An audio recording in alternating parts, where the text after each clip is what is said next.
So, there's another movie coming up. And it's been coming up forever. It keeps coming up, but it never arrived. It's all thrust and no liquid crust. I couldn't think of something. I couldn't think of a word for cum that rhymed with thrust, unfortunately. The Flash, which this film. What is happening with this film? Like, I'm not even just talking the Ezra Miller stuff. This film is cursed. It is cursed. You know how long they've been trying to make a Flash movie? I'll put it this way. It's been on the docket before the fucking... I think before Green Lantern. They've been trying to make... I'm going to look it up. We're going to look it up right now. We're going to have a little look up. The Flash. The film. How long have they been developing a Flash film for? Let's see. How long have they been doing this? They've been trying to do it since 2004, and they set a 2008 release date for it. And then they kept hiring new producers, new writers. They scrapped the script, started over. They did it again.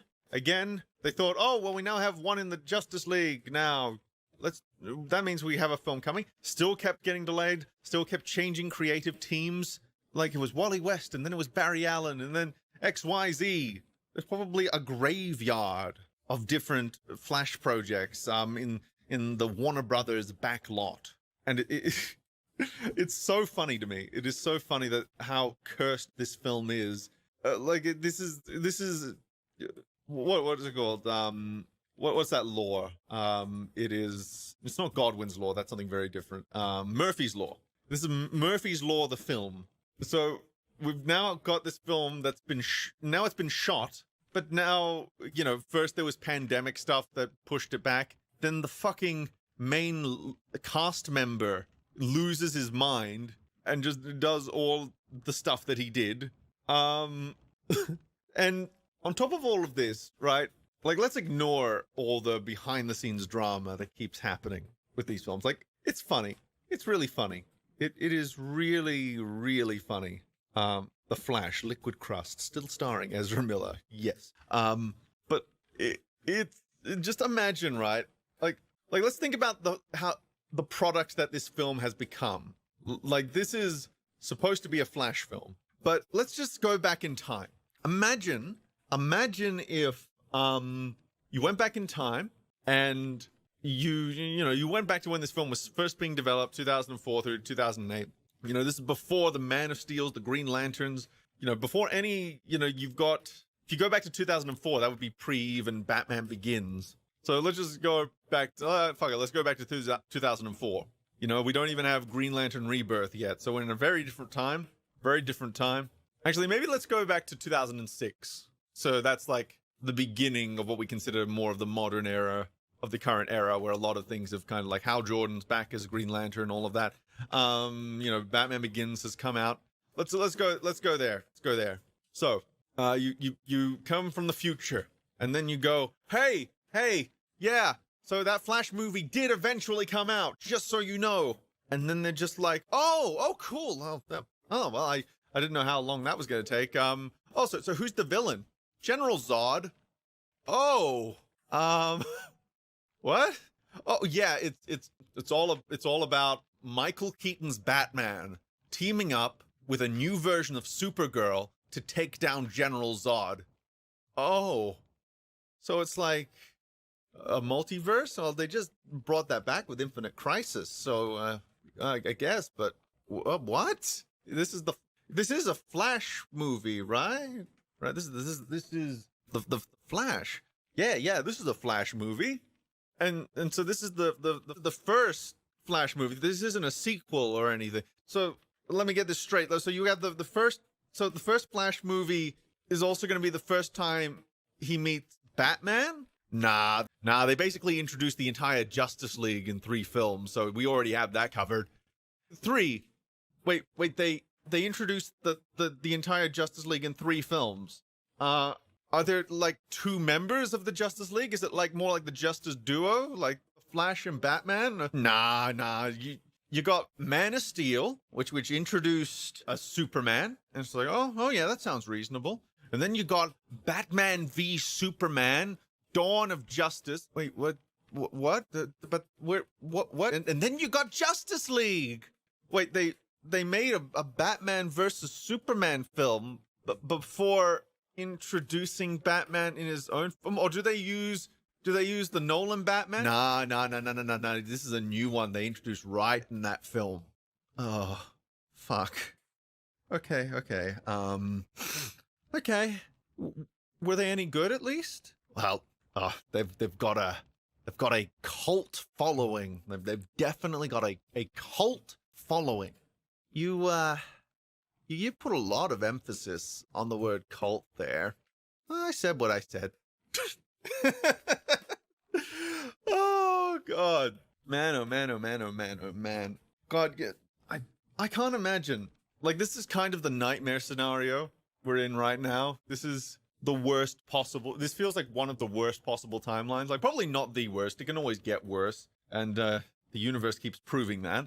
Man, this is quite the situation we ended up in, isn't it?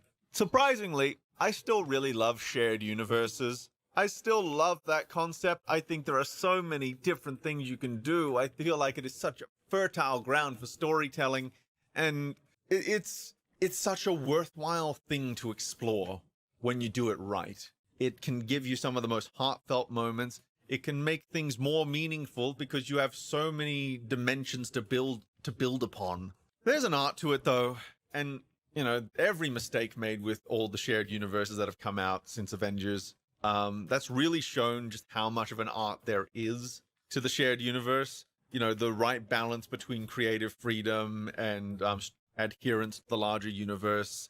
There is a lot that needs to be adhered to. It almost feels like it's something that should be taught in schools. Like, how do you do a shared universe successfully? What are the recommendations for that? What are the things to look out for? But I don't think shared universes are inherently flawed. I don't. I think that the problems we're having with shared universes right now are just reflections of the problems we're having with films at the moment. Problems with the Hollywood system that stretch back decades. It's just that when you have a shared universe, it just emphasizes all those problems all the more, because a shared universe needs to be doubly organized. It needs to be doubly on the ball. You need to really make sure that you're taking your time. You need to really make sure you're organizing yourself. You're putting your priorities in the right place. And if you struggle to do that with singular films, a shared universe is only going to make the problem worse. But that's not a problem with a shared universe any more than someone is really crap at making short films, right? You give them a feature, it's just going to be even worse because they've got so many more things to juggle. So this is kind of just another escalation on top of that. So if you're really good at making short films, really good at making films, and you're really good at organizing things, you probably could make a shared universe that's coherent. We've seen it happen before. The problem is more just the bigger you go, the larger your flaws are going to be. Because, you know, imagine, you know, you've got like a balloon and you got a few specks there, but they're not really that visible. But then you keep making the balloon bigger, and all of a sudden, those little specks start to expand with the balloon, and they become so much larger, so much more noticeable, and they start to bleed into everything. And they might even be structural weaknesses to that balloon, depending on how they were got there. You know, if someone went in there with a Sharpie or like a really pointy pen and did it on a balloon, you know, suddenly that balloon might be weaker in that area. So the bigger you make it, the more likely you're about to experience a structural collapse. So you got to be on the ball to do this shared universe stuff. I dropped a pen. I dropped the pen. Because I was using it to gesture because it's fun. It's a shame. It is a real shame because a lot of the meatiest, most meaningful stories in comics, they rely on the shared universe framework to one degree or another, whether it's character relationships, whether it's these huge big events, whether it's characters that kind of have their origins in a few different pots. Like, there is a benefit to having the shared universe there.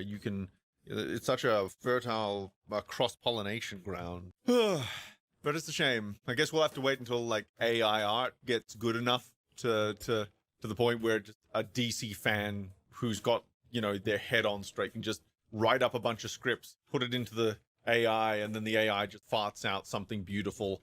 And then it's like Hollywood's like, oh, maybe we should have not made shit, because now just fans are going to just entertain themselves for the rest of time. You know, that's something to look out for at the very least.